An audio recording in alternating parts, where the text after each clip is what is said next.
안녕하십니까. 만화공인중개사의 저자 이용훈입니다. 오늘은 부동산공법 제34강 시간으로서 6. 건축물의 구조 및 재료, 7. 지역 및 지구의 건축물에 대해서 같이 공부하도록 하겠습니다. 먼저 1. 건축물의 구조 안전. 자, 구조 안전은 크게 두 가지로 우리가 살펴볼 수 있는데, 첫 번째는 구조 내력입니다. 구조 내력. 두 번째는 구조 기준. 구조 기준 등에 따른 구조 안전의 확인. 자, 이 두 가지로 크게 나눠서 살펴볼 수 있습니다. 먼저 구조 내력. 구조 내력이라는 것은 뭐냐면, 건축물은 고정 하중, 적재 하중, 적설 하중, 풍압, 지진, 그 밖의 진동 및 충격 등에 대하여 안전한 구조를 가져야 한다. 그렇죠. 안전한, 건축물의 안전과 관련된 겁니다. 안전.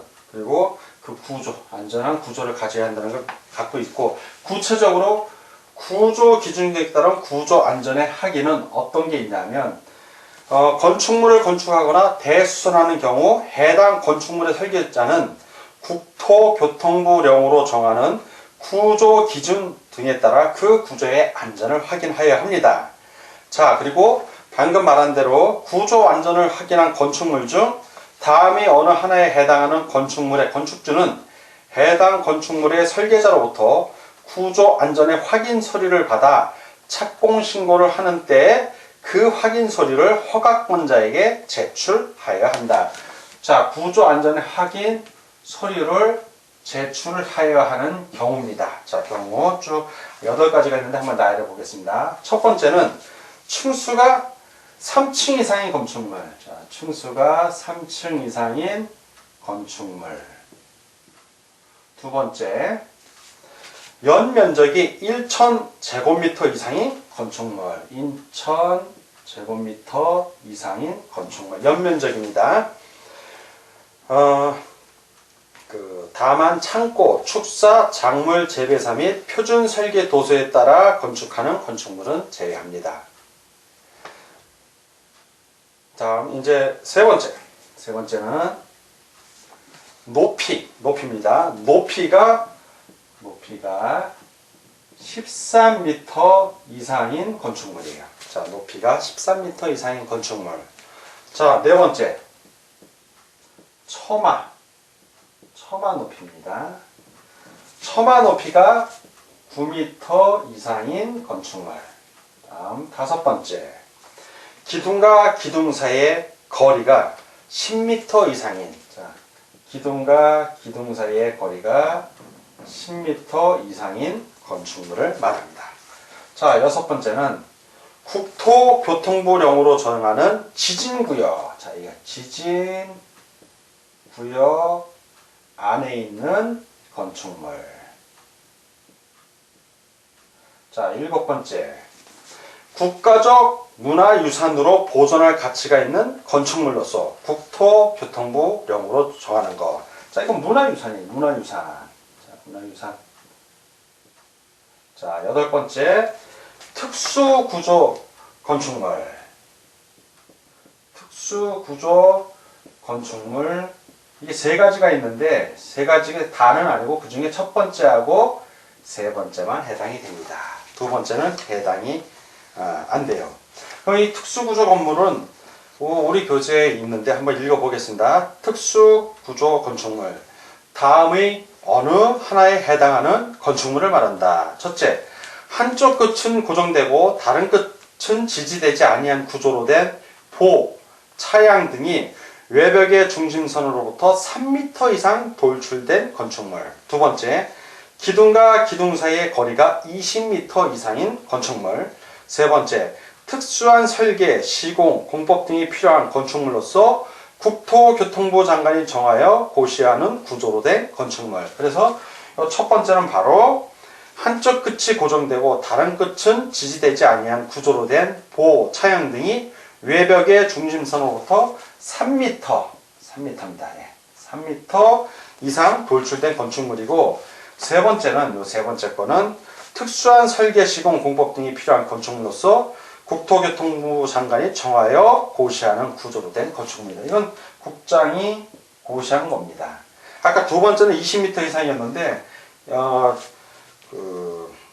기둥과 기둥 사이의 거리 5번 있죠. 5번. 기둥과는 10m라고 해놨기 때문에 특수구조 건축물은 2번은 20m 이상이었어요. 그래서 2번은 빼고 10m 이상이니까 1번과 3번만 해당이 되는 겁니다. 자, 그래서 두 가지 알아봤고, 이 두 가지 외에 하나 더 있는데 세 번째 겁니다. 세 번째 것. 두 가지 세 번째 거는 뭐냐면 건축구조기술사. 자, 건축구조기술사의 협력을 받는 거예요. 협력.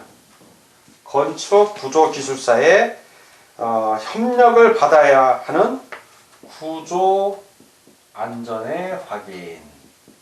자, 다음이 어느 하나에 해당하는 건축물의 설계자는 건축물에 대한 구조의 안전을 확인하는 경우에는 건축구조기술사의 협력을 받아야 합니다. 자, 건축구조기술사의 협력을 받아야 하는 경우 네 가지가 있는데 첫 번째는 6층 이상인 건축물이에요.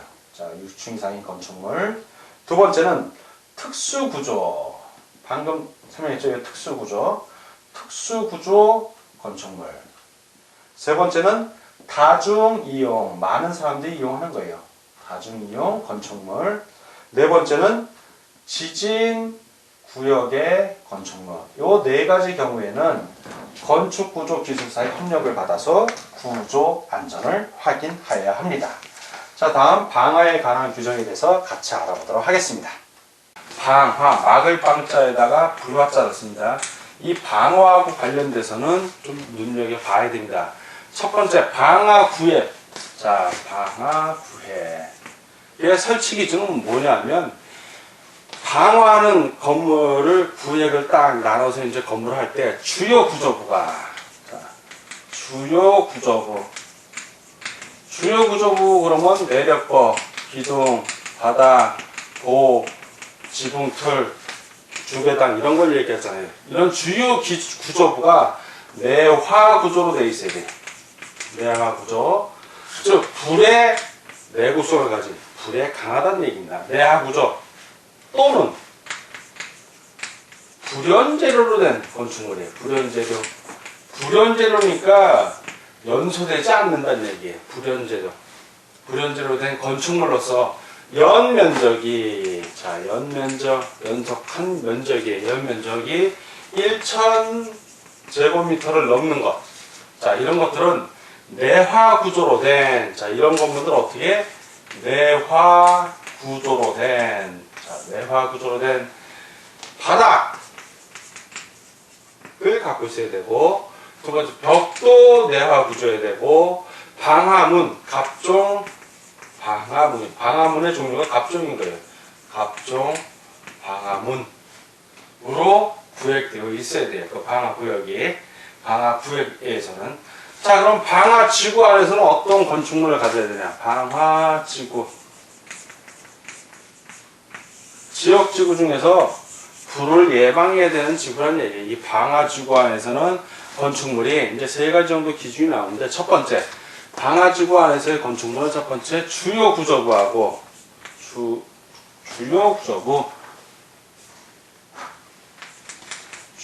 구조부 플러스 외벽이 이 불에 강한 걸로 돼 있어야 되잖아. 그래서 바로 불에 강한 구조 내화 구조예요. 내화 구조.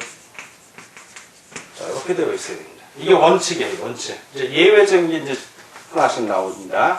두 번째는 주요 구조부 및 외벽이 내화 구조로 되어 있지 않는 경우야. 이런 경우에는 두 가지 종류의 단서 조건이 붙어요. 다 이러지는 안 되고, 이렇다 하더라도 이러한 경우에 안 돼도 되는 거야. 자, 첫 번째, 연면적. 자, 연면적이 30제곱미터 이하, 30제곱미터 미만 30제곱미터 미만인 단층이니까 1층이란 얘기예요. 단층 부속 건축물. 본 건물이 아니라 부속된 건축물이에요. 그런 건축물로서 그 외벽 및 이럴 때 외벽 트라스 외벽 및 그 처마면이 건축물의 처마면이 내화구조 또는 불연재료로 되어 있는 경우에 불연재료 이런 경우에는 주요 구조 및 외벽이 내화구조가 아니어도 된다 이 얘기예요. 자, 두 번째 니은은 도매시장 용도로 쓰이는 건축물이에요. 자, 용도는 도매시장에 있는 건축물이라는 얘기고, 이 도매시장에 쓰이는 건축물로서 주요 구조부가 아까 내야 구조가 아니지만 주요 구조부가 구조는 내야 구조가 아니지만 재료는 뭐다? 불연재료인 거예요. 불연재료. 이렇게 돼야 된다는 얘기입니다. 방화지구 안에서는 자 이제 마지막으로 이제 세 번째는 공작물이에요. 공작물 그러면 물론 건축물도 공작물에 들어가지만 이때의 공작물은 건축물을 제외한 공작물이니까 간판이라든가 광고탑 뭐 이런 걸 생각하시면 돼요. 여러분들 머릿속에. 그러면 공작물 그러면 간판, 광고탑. 그 큰 건물 보면 고층 건물 맨 위에 이렇게 광고판 하나 있는 거 있잖아요. 그런 거 생각하시면 돼요. 맨 위에 건물 위에 있는 광고판. 그것도 다 공작물입니다. 자, 건축물 지붕 위에 설치하는 공작물이나 또는 높이 3m 이상의 공작물은 뭘로 해야 된다? 주요 구조부를 불연재료로 써야 돼요. 방화지구 안에서 반드시 그렇게 해야 됩니다. 자, 이렇게 해서 방화지구 넘기고 이제 승강기에 대한 걸 설명을 좀 드리겠습니다. 승강기는 엘리베이터. 자, 이 승강기는 두 가지로 나뉘어요. 두 가지로. 하나는 일반적인 승강기, 그냥 승용 승강기라고 그러죠. 승강기 그러면 엘리베이터 생각하시면 되고, 하나는 그냥 일반적으로 우리가 쓰는 거를 보통 승강기라고 표현하기도 하고, 앞에 사람들이 쓴다 해서 승용 승강기라고 합니다. 일반적인 승강기를 얘기하고, 비상시에 설치하는 승강기를 비상용 승강기라고 해요. 비상용 승강기. 자, 그러면 어떻게 되냐면, 이게 설치하는 의무자는 건축주예요, 건축주. 건축하는 주인이 이거 설치를 해야 됩니다, 돈 들여서. 자, 이제 설치 대상이, 중요한 건 이제 대상이 뭐냐, 어떤 데다 설치를 하느냐. 자, 승용 승강기는 6층이 아니라 6층 이상.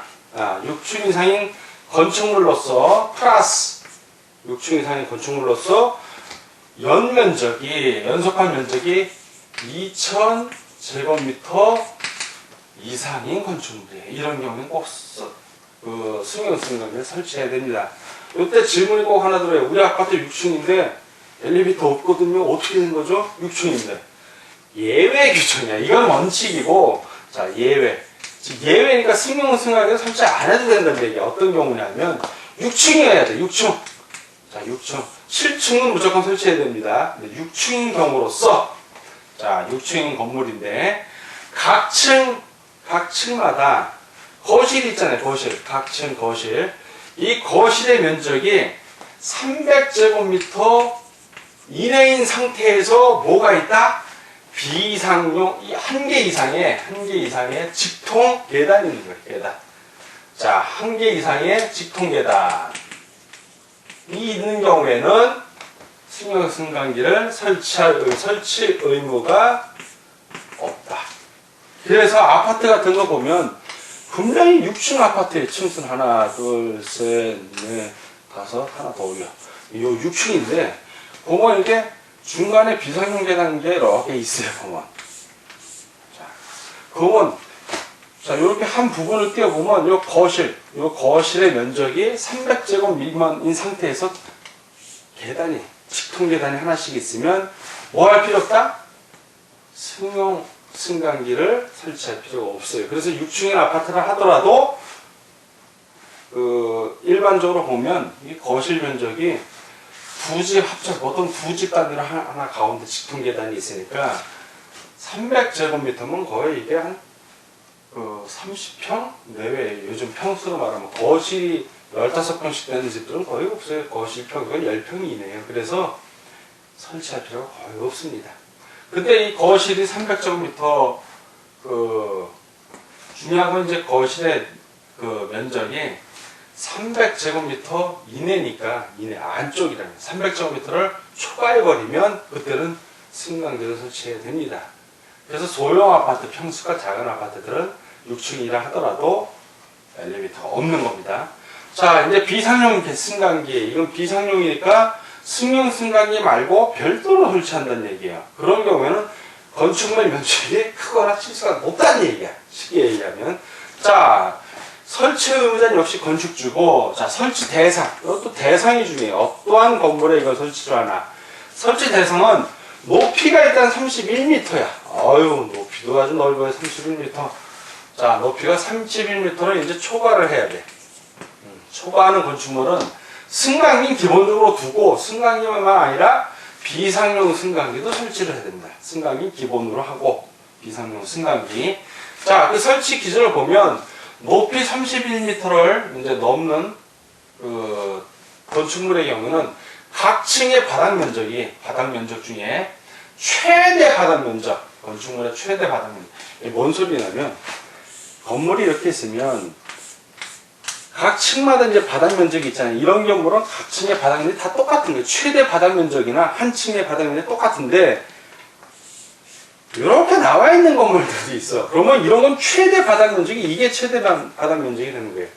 자, 각 층의 바닥 면적 중 건축 높이가 이게 31m를 넘는 경우로서 그 각 층의 바닥 면적 중 이 최대 바닥 면적이 1,000제곱미터, 1,500 제곱미터를 초과, 1,000제곱미터 이하의 건물은, 자, 초과하는 건물로서, 초과로서 1,500제곱미터 이하의 경우, 최대 바닥 면적이 각 층에 1,500제곱미터 이하인 건물은 한 대 이상 설치를 해야 돼. 한 대 이상. 그러면 한 대 설치합니다. 한 대 이상 하려면 두 대 설치하는 사람들 거의 못 봤어요. 한 대 딸랑 설치해요. 1,500제곱미터 이하인 경우에. 근데 이거 초과하면 어떻게 되냐?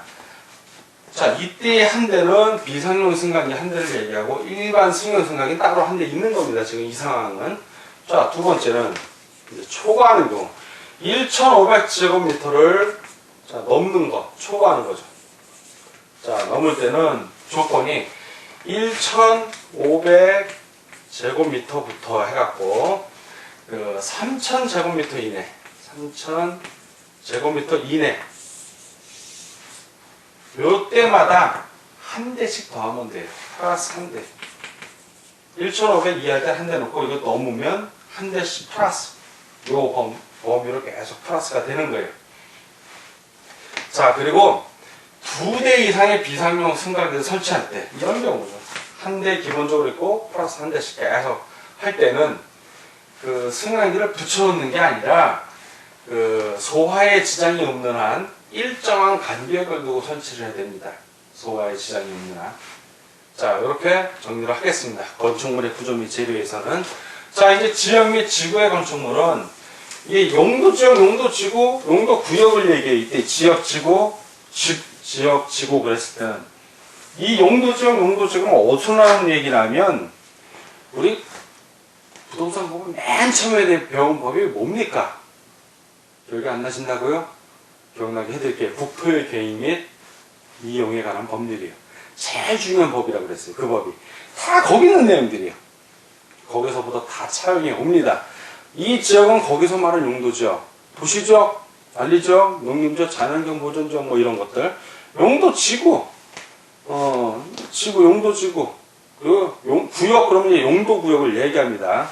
구역을 개발제한구역, 시가, 조정구역 뭐 이런 걸 얘기하고 용도지구 그러면 미관지구, 방화지구 이런 것들 얘기하는 거예요. 그런 지역지구에 어느 한 지역에, 어느 한 지구에 딱 건물이 걸려 있으면 되는데 대지가 있고 건물이 있는데 이렇게 왼쪽은 녹지지역, 오른쪽은 주거지역 뭐 이렇게 걸쳐있다는 얘기야 지금 이 건축물은. 그때 어떻게 적용을 할 것인가 그 원칙을 세운 거예요. 자, 대지가, 이 건축물이 있는 대지가 용도지구, 용도구역 등에 이렇게 걸쳐 있는 경우에는 건축물 및 그 대지에 대해서 그 건축법 규정 같은 경우는 어떻게 되냐면 그 과반이 속한 원칙, 자 이렇게 걸친 용도 지역, 용도 지구, 용도 구역, 용도 구역에 하나의 대지가 걸친 거예요. 하나의 대지에 이런 게 막 두 개, 세 개씩 걸쳐 있는 거예요. 이럴 때 어떠한 기준을 갖고 이 대지하고 건축물에 대해서 그 건축법을 적용할 것인가, 어느 지구의 것을 그걸 하는데 원칙은 과반이 속한 거예요. 과반, 즉 50% 넘는 거 쓰면 돼요. 50% 넘는 거. 자, 이런 문제가 없는데 예외가, 이건 원칙이고 항상 문제가 되는 시험 문제 나오는 건 예외적인 게 시험 문제 나와요. 예외적인 거. 자, 어떤 거냐? 건축물이 첫 번째 예외 초대 미관지구에 있을 때, 미관지구 아름다워야 되잖아요. 자, 한쪽은 미관지구고 한쪽은 미관지구 외의 지역이야. 그럴 때는 어떻게 된다?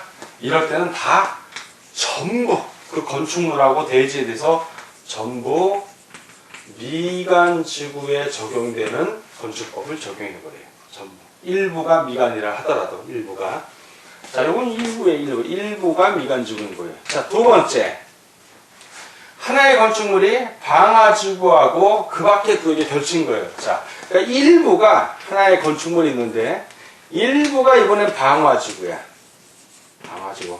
전부 방화지구가 됩니다. 자, 중요한 건 미관지구나 방화지구는 조금이 걸쳐도 전부가 적용이 돼. 다만 이 방화지구엔 예외 규정이 있어요. 자, 건축물이 있고 대지가 있습니다. 근데 이렇게 예를 들어서 이쪽이 방화지구고 이쪽이 방화지구는 아니야. 그러면 요 경계되는 부분에 강화벽으로 방화벽, 불을 막는 벽이라는 얘기죠. 방화벽으로 구획이 되면 그때에 한해서 방화구역이 아닌 지역은 방화구역을 적용 안 해요. 이때 방화벽이 있는 경우만. 근데 방화벽이 없다면 전부에 대해서 방화지구가 적용이 되는 겁니다. 간단한 거예요. 자, 그리고 이제 녹지지역. 그 녹지지역에 같은 경우에는 세 번째 이제 건축물이 녹지지역하고 일부가 녹지지역인 거예요. 일부가 녹지지역. 그 외의 지역과 겹쳐 있는 거예요. 녹지지역 그러면 또 기억 안 나죠? 녹지지역이 어디 있는 건가? 항상 용도지역 나오면 여러분들 머릿속에 무조건 도관농자가 떠올라야 돼요. 도관농자. 도시지역, 관리지역, 농림지역, 자연환경 보존지역. 녹지지역 없네요? 없죠? 왜? 도시지역에 4개 나오잖아요. 도시지역에 주, 상, 공, 녹, 주거지역, 상업지역, 공업지역, 녹지지역. 여기 있는 녹지지역이에요. 여기 있는 녹지지역. 그 녹지지역입니다, 이게. 자, 이 녹지지역. 대지가 녹지지역하고 그 밖의 지구, 뭐 공업지구, 상업지역, 주거지역, 뭐 관리지역, 농림지역, 뭐 자연환경 보존지역, 그 밖의 지구가 걸쳐 있는 거야. 자, 이럴 때는 각 지역 지구를 써요. 그냥 각자 다 쪼개서 적용을 해버려. 이럴 때는. 그렇다는 얘기예요. 다만 녹지지역이라 하더라도 미관지구나 방화지구가 여기 오게 되면 이 규정이 1번, 2번 규정이 그대로 적용이 되는 거예요. 여기도 역시. 간단하죠. 이렇게 정리가 됩니다. 그 외에 이제 건축물의 건폐율하고 용적률이 나오는데 여기서 오늘은 개념만 좀 간단하게 설명을 좀 드릴게요. 건폐율은 국토의획 및 이용에 해당 법률할 때 우리가 용도지구 할 때도 건폐율, 용적률 다 했습니다만 복습하는 차원에서 그 건폐율은 건폐율 공식만 알면 싫어요. 건폐율은 건대야. 건대. 대지 면적에서 건축 면적이 차지하는 비율을 얘기해요. 건축 면적이 차지하는 비율. 곱하기 100. 그럼 비율이 나오죠. 자, 대지가 이렇게 있어. 대지가 이렇게 있는데 건축해야 되는 건축물 1층의 바닥 면적을 얘기하는 거예요. 건축 면적. 제일 넓은 층수의 바닥 면적. 건폐율이 예를 들어서 60%야. 60%면 이 전체 대지 하나를 100%로 봤을 때 60%에 해당하는 곳만 건물을 질 수 있다는 얘기고 나머지는 공터로 남겨라 이 소리입니다. 이게 건폐율이. 자, 용적률은 좀 달라요. 건축물의 용적률은 연대 밑에는 대지 면적 그대로고 건축물의 연면적 곱하기 100이 건축물의 연면적이 건축물 합친 면적이야. 그럼 예를 들어서 3층짜리 건물을 지면 1층이 100제곱미터, 2층이 100제곱미터, 3층이 100제곱미터라면 이 연면적은 얼마예요? 세 개 합치면 되니까 300제곱미터가 되는 겁니다. 자, 이렇게 하는데 용적률은 뭐냐면 자, 대지 면적에 대한 연면적이니까 대지 면적을 기준으로 해서 몇 배까지 지을 수 있냐는 거예요. 그럼 예를 들어서 용적률이 300%라고 치자고. 용적률 300%. 그러면 대지 면적이 이렇게 100제곱미터가 있으면 이 100제곱미터에다가 다 우리가 건물을 100% 짓는 거야. 건폐율이 100이야. 그러면 3층까지 질 수 있죠. 100, 200, 300, 300%니까. 그런데 용적률이 60%인데 건폐율이 300%면 어떻게 돼요? 그러면 60%니까 60제곱까지만 질 수 있는 거예요. 60제곱. 그리고 이 층수를 최대한으로 했을 때는 300제곱까지 가능하니까 300제곱을 60으로 나누면 5층까지 질 수 있는 거예요. 결국 그래서 용적률을 건폐율로 나누면 최대치간, 최대 면적으로 질 수 있는 최대 층수. 자, 용적률 300, 건폐율 60, 5층까지 질 수 있는 거예요. 최대로 했을 때. 자, 오늘은 부동산공법 제34강을 같이 공부를 했습니다. 건축법의 소단 6, 건축물의 구조 및 그 재료, 특히 방화지구하고 승용 승강기하고 비상용 승강기를 우리가 공부를 했고, 그리고 지역 및 지구의 건축물에서는 그 지역 및 지구 하나의 대지가 지역, 지구, 구역에 걸쳐 있을 때 어떻게 적용하나. 원칙은 과반에 속하는 거. 그러나 예외로서 미관지구, 방화지구는 미관지구, 방화지구가 적용이 되고 녹지지역 같은 경우는 각각 적용이 된다. 그러나 녹지지구를 하더라도 미관지구, 방화지구가 걸릴 때는 미관지구, 방화지구 규정이 적용이 됩니다. 그 외에 이제 건폐율, 용적률을 알아봤습니다. 오늘 공부하느라고 수고하셨습니다. 다음 시간에 뵙겠습니다. 감사합니다.